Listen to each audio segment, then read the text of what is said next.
Hi everyone. Today our topic is criteria in success. If you are a product manager and want to build anything with machine learning, here is list of 4 most important things to keep in mind. First क्या है, prioritize engineering over data science. A machine learning project is first and foremost of software project. ਇੱਕ ਮਤਲਬ machine learning project ਦੇ ਵਿੱਚ ਕੀ ਹੁੰਦਾ ਹੈ ਕਿ ਸਭ ਤੋਂ ਪਹਿਲਾਂ ਆਪਾਂ ਨੇ ਕੀ ਹੈ software project ਹੈ ਜਿਹੜਾ ਉਹ ਬਣਾਉਣਾ ਹੁੰਦਾ। Many data scientist have little experience building well architected reliable easy to deploy software. ਮਤਲਬ ਕਈ ਆਪਣੇ ਸਾਇੰਟਿਸਟ ਇਹੋ ਜਿਹੇ ਹੁੰਦੇ ਨੇ ਜਿਨ੍ਹਾਂ ਕੋਲ ਘੱਟ ਐਕਸਪੀਰੀਅੰਸ ਹੁੰਦਾ ਕਿ ਉਹ ਇੱਕ ਵੈਲ ਆਰਕੀਟੈਕਟਡ ਰਿਲਾਇਬਲ ਅਤੇ ਈਜ਼ੀ ਹੈ ਜਿਹੜਾ ਆਪਾਂ ਅੰਡਰਸਟੈਂਡ ਕਰਨ ਵਾਲਾ ਸੋਫਟਵੇਅਰ ਆ ਜਿਹੜਾ ਉਹ ਨਹੀਂ ਬਿਲਡ ਕਰ ਸਕਦੇ। ਠੀਕ ਹੈ, when you build a production system this will become a problem. ਅਤੇ ਜਦੋਂ ਤੁਸੀਂ ਉਹਦੀ ਪ੍ਰੋਡਕਸ਼ਨ ਸਿਸਟਮ ਜਦੋਂ ਬਣਾਉਂਦੇ ਹੋਗੇ ਤਾਂ ਉਹਦੇ ਵਿੱਚ ਇਹ ਪ੍ਰੋਬਲਮ ਕ੍ਰੀਏਟ ਕਰ ਸਕਦਾ ਇੱਕ ਮਤਲਬ ਕਿ ਜਿਹਦੇ ਕੋਲ ਘੱਟ ਐਕਸਪੀਰੀਅੰਸ ਹੋਵੇ ਜਿਹੜੇ ਸਾਇੰਟਿਸਟ ਕੋਲ। As a rule of thumb, engineers can pick up data science skill faster than data scientist can keep up engineering experience। ਇੱਕ ਥੰਬ ਰੂਲ ਦੇ ਵਿੱਚ ਕੀ ਹੁੰਦਾ ਕਿ ਆਪਣਾ ਜਿਹੜਾ ਇੰਜੀਨੀਅਰਸ ਨੇ ਉਹ ਛੇਤੀ ਡਾਟਾ ਸਾਇੰਸ ਸਕਿੱਲਸ ਨੇ ਜਿਹੜੀਆਂ ਉਹ ਗ੍ਰੈਪ ਕਰਦੇ ਨੇ ਕਿਹਦੇ ਨਾਲੋਂ, ਡਾਟਾ ਸਾਇੰਟਿਸਟ ਨਾਲੋਂ ਜਿਹੜੇ ਕਿਹੜੇ ਨੇ ਇੰਜੀਨੀਅਰ ਐਕਸਪੀਰੀਅੰਸ ਗ੍ਰੈਪ ਕਰਦੇ ਨੇ ਉਹਨਾਂ ਨਾਲੋਂ ਜਲਦੀ ਜਿਹੜੇ ਇੰਜੀਨੀਅਰ ਨੇ ਉਹ ਡਾਟਾ ਸਾਇੰਸ ਸਕਿੱਲਸ ਨੇ ਜਿਹੜਾ ਉਹ ਛੇਤੀ ਗ੍ਰੈਪ ਕਰਦੇ ਨੇ। If in doubt, work with the Python engineer with 5+ years of experience and a passion for artificial intelligence rather than the PhD in data science having their first go at building business applications। ਇਹਦੇ ਵਿੱਚ ਕੀ ਹੁੰਦਾ ਕਿ ਇਹਦੇ ਜਿਹੜਾ ਆਪਣਾ Python engineer ਹੁੰਦਾ ਜਿਹਦੇ ਕੋਲ 5 ਤੋਂ ਵੱਧ ਸਾਲਾਂ ਦਾ ਐਕਸਪੀਰੀਅੰਸ ਹੋਵੇ, ਠੀਕ ਹੈ, ਆਰਕੀਟੈਕਚਰ ਦੇ ਵਿੱਚ, ਅਤੇ ਉਹ ਆਪਾਂ ਇਹਦੇ ਵਿੱਚ ਲੈ ਸਕਦੇ ਹਾਂ ਕਿਹਦੇ ਮਤਲਬ ਕਿ ਜਿਹਦੀ PhD ਕੀਤੀ ਹੋਵੇ ਕਿਸੇ ਇੰਜੀਨੀਅਰ ਦੀ ਜਿਹੜਾ ਮਤਲਬ ਬਿਜ਼ਨਸ ਐਪਲੀਕੇਟਰ ਕਹਿ ਦਿੰਦਾ ਜਿਹਨਾਂ ਆਪਾਂ ਨੂੰ ਉਹ ਹੋਵੇ। ਠੀਕ ਹੈ, ਉਹਦੇ ਨਾਲ ਆਪਾਂ ਕਿਹਨੂੰ ਲੈਣਾ ਪਸੰਦ ਕਰਾਂਗੇ ਜਿਹੜਾ ਪਾਈਥਨ ਇੰਜੀਨੀਅਰ ਹੋਵੇ ਜਿਹਦੇ ਕੋਲ 5 ਸਾਲਾਂ ਤੋਂ ਜ਼ਿਆਦਾ ਐਕਸਪੀਰੀਅੰਸ ਹੋਵੇ ਉਹਨੂੰ ਆਪਾਂ ਇਹਦੇ ਵਿੱਚ ਲੈਣਾ ਕੀ ਹੈ ਪਸੰਦ ਕਰਾਂਗੇ। Go lean, it's important to reduce risk early structure your project with concrete milestones. ਇਹਦੇ ਵਿੱਚ ਕੀ ਹੁੰਦਾ ਕਿ ਜਿਹੜੀ ਆਪਣੀਆਂ ਰਿਸਕ ਹੁੰਦੇ ਨੇ ਉਹਨਾਂ ਨੂੰ ਘਟਾਉਣਾ ਇਹਦੇ ਵਿੱਚ ਬਹੁਤ ਜ਼ਿਆਦਾ ਜ਼ਰੂਰੀ ਹੁੰਦਾ। ਠੀਕ ਹੈ, ਇਹਦੇ ਵਿੱਚ ਕਿਹੜੇ ਆਪਾਂ ਨੂੰ ਪੁਆਇੰਟ ਦਿੱਤੇ ਹੋਏ ਨੇ ਜਿਹੜੇ ਆਪਾਂ ਨੂੰ ਮਤਲਬ ਜਿਹੜੇ ਰਿਸਕ ਨੇ ਉਹਨਾਂ ਨੂੰ ਘਟਾਉਣ ਦੇ ਵਿੱਚ ਹੈਲਪ ਕਰਦੇ ਨੇ। Finished prototype, find out whether you idea is promising 1 day to 2 week। ਇਹਦੇ ਵਿੱਚ ਕੀ ਹੁੰਦਾ ਹੈ ਕਿ ਜਦੋਂ ਆਪਾਂ ਕੋਈ ਆਈਡੀਆ ਬਣਾਉਣੇ ਮਤਲਬ ਕੋਈ ਵੀ ਆਪਾਂ ਪ੍ਰੋਡਕਟ ਤਿਆਰ ਕਰਨ ਤੋਂ ਪਹਿਲਾਂ ਆਪਾਂ ਸੋਚਦੇ ਹਾਂ ਵੀ ਇਹਦੇ ਵਿੱਚ ਆਪਾਂ ਹੋ ਸਕਦਾ, ਉਹਨੂੰ ਆਪਣੇ ਕਿੰਨਾ ਟਾਈਮ ਲੱਗਦਾ, 1 ਦਿਨ ਤੋਂ ਲੈ ਕੇ 2 ਵੀਕ ਦਾ ਟਾਈਮ ਲੱਗਦਾ। ਠੀਕ ਹੈ, ਉਹਨੂੰ ਆਪਾਂ ਕੀ ਕਹਿੰਦੇ ਹਾਂ ਫਿਨਿਸ਼ਡ ਪ੍ਰੋਟੋਟਾਈਪ। ਸੈਕਿੰਡ ਪੁਆਇੰਟ ਕੀ ਹੈ ਆਪਣਾ offline tested system, tune the model and rigorously test it on existing data 2-4 week. ਇਹਦੇ ਵਿੱਚ ਮਤਲਬ ਆਫਲਾਈਨ ਟੈਸਟ ਸਿਸਟਮ ਨੂੰ ਆਪਣਾ ਕਿੰਨਾ ਟਾਈਮ ਲੱਗਦਾ 2 ਤੋਂ 4 ਵੀਕ ਲੱਗਦਾ। ਔਨਲਾਈਨ ਟੈਸਟਡ ਸਿਸਟਮ ਫਾਈਨਲਾਈਜ਼ ਦੀ model and test it live 2 to 4 weeks। ਮਤਲਬ ਇਹਨੂੰ ਫਾਈਨਲ ਕਰਨ ਦੇ ਲਈ ਆਪਾਂ ਨੂੰ ਕਿੰਨਾ ਟਾਈਮ ਲੱਗਦਾ 2 ਤੋਂ 4 ਵੀਕ ਦਾ ਟਾਈਮ ਲੱਗਦਾ। Going live, automate data update model training and code deployment 2 to 4 week. ਠੀਕ ਹੈ, ਕੰਟੀਨਿਊਅਸ ਇੰਪਰੂਵਮੈਂਟ ਇਹਦੇ ਵਿੱਚ ਕਿੰਨਾ ਟਾਈਮ ਲੱਗਦਾ ਆਪਾਂ ਨੂੰ 12 ਮਹੀਨਿਆਂ ਦਾ ਟਾਈਮ ਲੱਗਦਾ। ਠੀਕ ਹੈ, ਟੋਟਲ ਇਹਦੇ ਵਿੱਚ ਟਾਈਮ ਕਿੰਨਾ ਹੁੰਦਾ 1 ਤੋਂ 3 ਮੰਥ ਦਾ।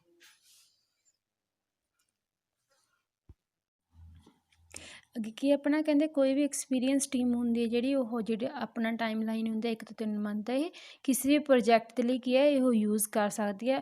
ਇਹਨੂੰ ਯੂਜ਼ ਕਰਨ ਤੋਂ ਬਾਅਦ ਮਤਲਬ ਉਹਦੇ ਵਿੱਚ ਕਿਹੜੀ ਇੰਪਰੂਵਮੈਂਟ ਹੋਣਗੇ ਜਿਹੜਾ ਵੀ ਪ੍ਰੋਜੈਕਟ ਉਹਨਾਂ ਨੇ ਕੀਤਾ ਗਾ ਉਹ ਡਿਸਾਈਡ ਕਰ ਸਕਦਾ ਉਹ ਇਹਨਾਂ ਟਾਈਮ ਲਾਈਨਸ ਤੋਂ ਬਾਅਦ। ਠੀਕ ਹੈ, these temptations can prolong your project unnecessary. ਮਤਲਬ ਇੱਥੇ ਆਪਾਂ ਨੂੰ ਨੀਚੇ ਪੁਆਇੰਟ ਦਿੱਤੇ ਹੋਏ ਨੇ ਜਿਨ੍ਹਾਂ ਦੇ ਕਾਰਨ ਕੀ ਆਪਣਾ ਪ੍ਰੋਜੈਕਟ ਹੈ ਜਿਹੜਾ ਉਹ ਅਨਨੈਸੈਸਰਲੀ ਮਤਲਬ ਉਹਦੇ ਵਿੱਚ ਕੁਛ ਪ੍ਰੋਬਲਮ ਆ ਸਕਦੀਆਂ। ਜਿਹਦੇ ਫਸਟ ਕਿੱਦਾਂ waiting for the project data, second using the wrong tools ਮਤਲਬ ਉਹ ਜ਼ਿਆਦਾ ਕੰਪਲੈਕਸ ਹੋਣ ਜਾਂ ਬਹੁਤ ਜ਼ਿਆਦਾ ਸਲੋ ਹੋਣ, over engineering for ਸਕੇਲੇਬਿਲਿਟੀ।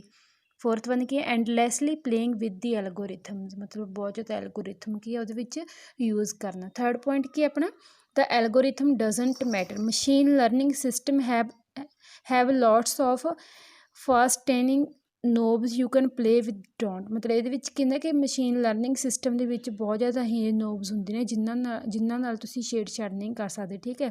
These improvements are worth spending time on in order of important. ਇਹਦੇ ਵਿੱਚ ਕਹਿੰਦਾ ਕਿ ਕੁਛ ਕੁ ਇਹਦੇ ਵਿੱਚ ਇੰਪਰੂਵਮੈਂਟਸ ਹੁੰਦੀਆਂ ਨੇ ਜਿਹੜੀਆਂ ਉਹ ਟਾਈਮ 'ਤੇ ਡਿਪੈਂਡ ਕਰਦੀਆਂ ਨੇ, ਇਹਨਾਂ ਨੂੰ ਕਿਸੇ ਟਾਈਮ ਲਾਈਨ ਤੋਂ ਪਹਿਲਾਂ ਕੀ ਆਪਾਂ ਉਹਦੀਆਂ ਇੰਪਰੂਵਮੈਂਟਸ ਨਹੀਂ ਕਰ ਸਕਦੇ। ਇਹਦੇ ਵਿੱਚ ਫਸਟ ਕੀ ਹੈ, get more input data, these improve spending time on in order of importance। First point ਕੀ ਤਾਂ ਗੈਟ ਮੋਰ ਇਨਪੁਟ ਡਾਟਾ, ਆਪਾਂ ਇੰਪਰੂਵਮੈਂਟਸ ਕਦੋਂ ਕਰਦੇ ਹਾਂ ਕਿ ਮਤਲਬ ਇੱਕ ਜ਼ਿਆਦਾ ਇਨਪੁਟ ਡਾਟਾ ਕੀ ਹੈ ਲੈਣ ਦੇ ਲਈ। ਸੈਕਿੰਡ ਕੀ ਹੈ, ਪ੍ਰੀ ਪ੍ਰੋਸੈਸ ਦੀ ਡਾਟਾ ਇਨ ਅ ਬੈਟਰ ਵੇ, ਅਤੇ ਪ੍ਰੋਸੈਸ ਆ ਜਿਹੜਾ ਉਹਨੂੰ ਬੈਟਰ ਵੇ ਦੇ ਵਿੱਚ ਡਾਟਾ ਕਲੈਕਟ ਕਰਨ ਦੇ ਲਈ। Third, choose the right algorithm and tune it correctly, ਅਤੇ ਇੱਕ ਆਪਾਂ ਰਾਈਟ ਐਲਗੋਰਿਥਮ ਚੂਜ਼ ਕਰਦੇ ਹਾਂ ਜਿਹਦੇ ਵਿੱਚ ਉਹਦੀ ਜਿਹੜੀ ਟਿਊਨ ਆ ਉਹ ਕਰੈਕਟ ਹੋਵੇ। The algorithm is the least important factor, simply choose an algorithm that works endlessly, upgrading the algorithm is tempting but it will probably not give you the result you expect. ਇਹਦੇ ਵਿੱਚ ਕਹਿੰਦਾ ਕਿ ਜਿਹੜੇ algorithm ਨੇ ਆਪਾਂ ਬਹੁਤ ਜ਼ਿਆਦਾ ਘੱਟ ਯੂਜ਼ ਕਰ ਦਿਆਂਗੇ। ਇਹਦੇ ਵਿੱਚ ਕਹਿੰਦਾ ਕਿ ਜਿਹੜੇ ਕਈ ਵਾਰ ਆਪਾਂ ਜ਼ਿਆਦਾ ਐਲਗੋਰਿਥਮ ਜਿਹੜੇ ਯੂਜ਼ ਕਰ ਲੈਂਦੇ ਤਾਂ ਉਹਦੇ ਨਾਲ ਆਪਣਾ ਕੀ ਪ੍ਰੋਜੈਕਟ ਕੀ ਆ ਉਹ ਰਿਜ਼ਲਟ ਨਹੀਂ ਦਿੰਦਾ ਜਿਹੜਾ ਆਪਾਂ ਉਹਦੇ ਤੋਂ ਐਕਸਪੈਕਟ ਕਰ ਦਿਆਂਗੇ, ਠੀਕ ਹੈ ਜੀ।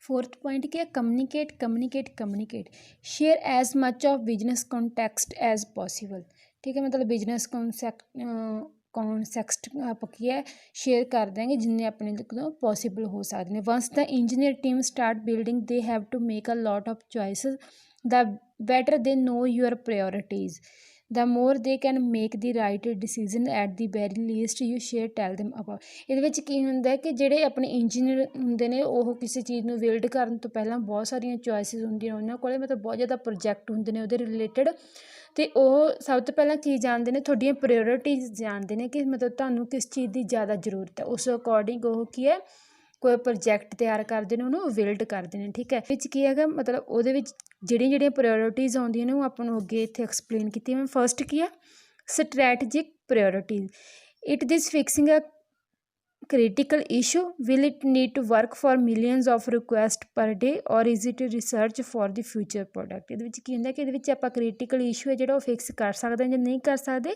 ਸੈਕਿੰਡ ਵਨ ਕੀ ਹੈ ਕਿ ਇਹ ਜ਼ਿਆਦਾਤਰ ਬੰਦਿਆਂ ਦੀ ਲੋੜ ਹੈਗੀ ਹੈ ਕਿ ਨਹੀਂ ਹੈਗੀ ਇੱਕ ਦਿਨ ਦੇ ਵਿੱਚ, ਅਤੇ ਇਹਦੀ ਜਿਹੜੀ ਰਿਸਰਚ ਆ ਉਹ ਫਿਊਚਰ ਪ੍ਰੋਡਕਟ ਦੇ ਵਿੱਚ ਯੂਜ਼ੇਬਲ ਹੈਗੀ ਹੈ ਜਾਂ ਨਹੀਂ ਹੈਗੀ। ਇਹ ਆਪਣੇ ਕੀ ਨੇ ਸਟ੍ਰੈਟਜਿਕ ਪ੍ਰਾਇਓਰਿਟੀਜ਼ ਨੇ। ਸੈਕਿੰਡ ਵਨ ਕੀ ਹੈ, problems with the current process, does the current process take too long, is it too inaccurate or is there a lot of data that simply can be taken into account without machine learning. ਇਹਦੇ ਵਿੱਚ ਕੀ ਹੁੰਦਾ ਕਿ ਜਿਹੜਾ current process ਆ ਉਹ ਜ਼ਿਆਦਾ ਲੰਬਾ ਤਾਂ ਨਹੀਂ ਚੱਲੂਗਾ, ਠੀਕ ਹੈ, ਅਤੇ ਉਹ ਜ਼ਿਆਦਾ ਇਨਐਕੂਰੇਟ ਤਾਂ ਨਹੀਂ ਹੋਊਗਾ, ਅਤੇ ਜਿਹੜਾ ਇਹਦੇ ਵਿੱਚ ਮਤਲਬ ਲੋਟ ਆਫ ਡਾਟਾ ਜਿਹੜਾ ਉਹਨੂੰ ਆਪਾਂ ਸਿੰਪਲੀਫਾਈ ਕਰ ਸਕਦੇ ਨਹੀਂ ਕਰ ਸਕਦੇ ਬਿਨਾਂ ਮਸ਼ੀਨ ਲਰਨਿੰਗ ਤੋਂ, ਠੀਕ ਹੈ। ਇਹ ਆਪਣੀ ਕਿਹੜੀਆਂ problems with the current process.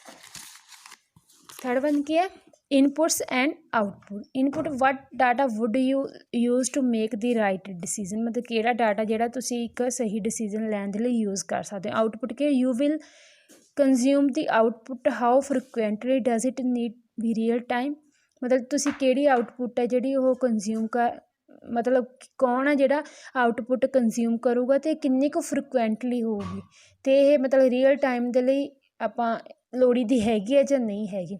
Third one ਅੱਗੇ ਕੀ ਹੈ ਆਪਣਾ performance metrics, what are the most important metrics, click through rate, sales, ROI, false positive rate, ਮਤਲਬ ਕਿਹੜੇ ਮੈਟ੍ਰਿਸਿਸ ਨੇ ਜਿਹੜੇ ਇੰਪੋਰਟੈਂਟ ਨੇਗੇ, sales, ROI, false positive rate, expected accuracy. ਅੱਗੇ if you want to optimise conversion rates then it might not be worth another 2 weeks of tuning to get 2% more accuracy। ਇਹਦੇ ਵਿੱਚ ਕੀ ਹੁੰਦਾ ਕਿ ਤੁਸੀਂ ਜਿਹੜੀ ਹੈ ਉਹ ਅਗਲੇ 2 ਵੀਕਸ ਦੇ ਲਈ ਉਹ ਵਰਥਲੈਸ ਹੈਗੀ ਜਿਹਦੇ ਵਿੱਚ ਆਪਾਂ ਤੁਹਾਨੂੰ 2% ਤੋਂ ਜ਼ਿਆਦਾ ਜਿਹੜੀ ਐਕੂਰੇਸੀ ਆ ਉਹ ਮਿਲੇਗੀ। If you build medical diagnostic system then false negatives of even 1% can be unacceptable.